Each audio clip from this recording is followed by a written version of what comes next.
সকাল সকাল ঘুম থেকে উঠে এই তাজা মাছগুলো দর্শন হয়ে গেল এবং মনটাও অনেক ভালো হয়ে গেল।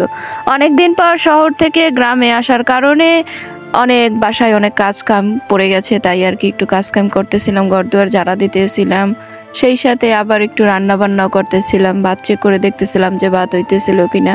কি আর করবো, গ্রামে আসলে তো চারোদিকেই একটু কাজ কাম থাকে, কারণ অনেক দিন পর আসার কারণে সব কিছু একদম এতটাই নোংরা হয়ে যায় যে সব কিছু পরিষ্কার করতে একদম পুরো মাজায় কাপড় বেঁধে লাগতে হয়। তো আমি এখানে রান্নাও করছিলাম, আবার একই সাথে ঘর দুয়ার ঝাড়া মোছাও করছিলাম। ওইদিকে আবার আমাদের দুর্গাপূজা, সেই উপলক্ষেও ঘর দুয়ার একটু পরিষ্কার করতে হবে। হিন্দুদের পূজা মানেই তো এক গাদা কাম। তো আমার এখানে করলা ভাজি হয়ে গেছে, আর সেই সাথে আমি করলা ভাজি চুলায় রেখে এখানে এসেছি কাপড় কাচতে। অনেকে বলে থাকে আজকালকার মেয়েরা নাকি শহরে উঠে বসে, শহরে উঠে বসলে তারা নাকি একদম কাজেই জানে না। তো আমি তো সব সময় শহরেই থাকি, কিন্তু গ্রামে এসে আবার গ্রামের মতনই কাজ করতে পারি। তাই মানুষ যে বলে যে শহরের মেয়েরা কাজ করতে পারে না, সেই ধারণাটা কিন্তু একেবারেই ভুল। আমার ভিডিও দেখেই তো বোঝা যাচ্ছে কতটা কাজ করতেছি। অনেকগুলো কাপড় চোপড় ধোয়া হয়েছিল, কিন্তু এই কাপড় চোপড় এখন লাড়বো কোথায়, তাই আমি এই কাপড়গুলো এখন একটা সুতার মধ্যে লেড়ে দিচ্ছি রৌদ্র। এদিকে তো সারাক্ষণ বৃষ্টি আর বৃষ্টি, এই বৃষ্টির জন্য তো কোথাও বের হওয়াই মুশকিল। ঘর বাড়ি হুটন একদম কাদা কাদা হয়ে গেছে, কি আর বলবো। এইদিকে কাজ করতে করতে আমার আবার ক্ষুধা পেয়ে গেছিল, তো যে করলা ভাজি করেছিলাম সেটা দিয়ে কিন্তু আবার দুইটা ভাতও খেয়ে নিলাম।